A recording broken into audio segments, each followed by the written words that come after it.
জ্যোতির্লিঙ্গ কি এবং কেন জ্যোতির্লিঙ্গের আবির্ভাব ঘটল?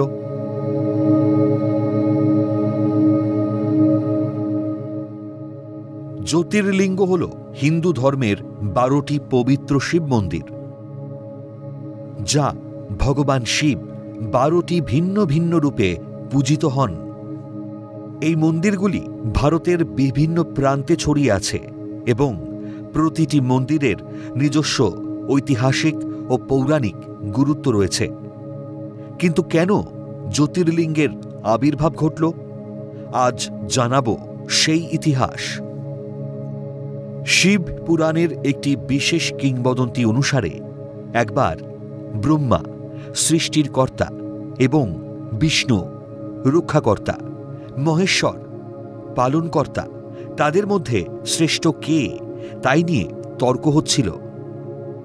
বিতর্কের মাঝেই শিব 3 জগৎকে ভেদ করে এক বিশাল আলোক স্তম্ভের সৃষ্টি করলেন। ব্রহ্মা এবং বিষ্ণুকে শিব বললেন, তোমরা এই আলোক রশ্মির শেষ কোথায় আমাকে জানাও। ব্রহ্মা ও বিষ্ণু যথাক্রমে আলোর স্তম্ভের উপর আরোহণ এবং অবতরণ করার সিদ্ধান্ত নেন, যাতে উভয় দিকে আলোর শেষ খুঁজে পাওয়া যায়। কিছু পুরাণ অনুসারে এই কাজটি সম্পন্ন করার জন্য বিষ্ণু তার বরাহ অবতার ধারণ করে নিম্নে গমন করেছিলেন এবং ব্রহ্মা একটি হংসে হাঁস চড়ে ঊর্ধ্বে গমন করেছিলেন। অসীম সেই আলোক স্তম্ভের শেষ খুঁজে না পেয়ে ব্রহ্মা মিথ্যা বলেছিলেন যে তিনি আলোর শেষ বিন্দুতে পৌঁছেছেন। প্রমাণ হিসেবে একটি কেতকী ফুল তৈরি করেছিলেন। অন্যদিকে বিষ্ণু ফিরে এসে স্বীকার করেছিলেন যে তিনি তার যাত্রায় আলোর শেষ খুঁজে পাননি।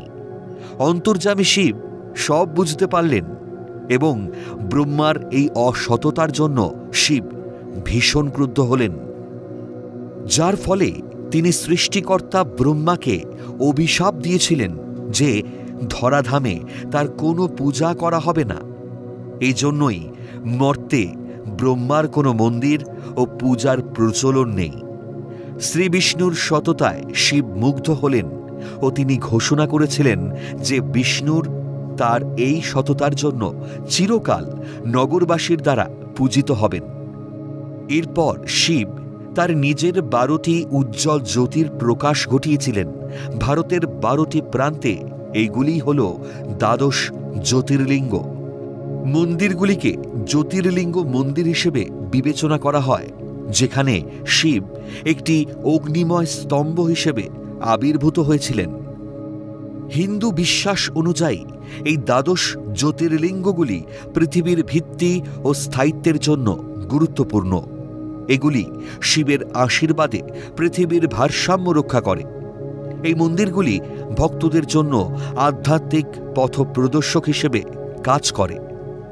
এখানে এসে ভক্তরা শিবের পুজো অর্চনা করে শান্তি ও মুক্তি লাভ করতে পারে।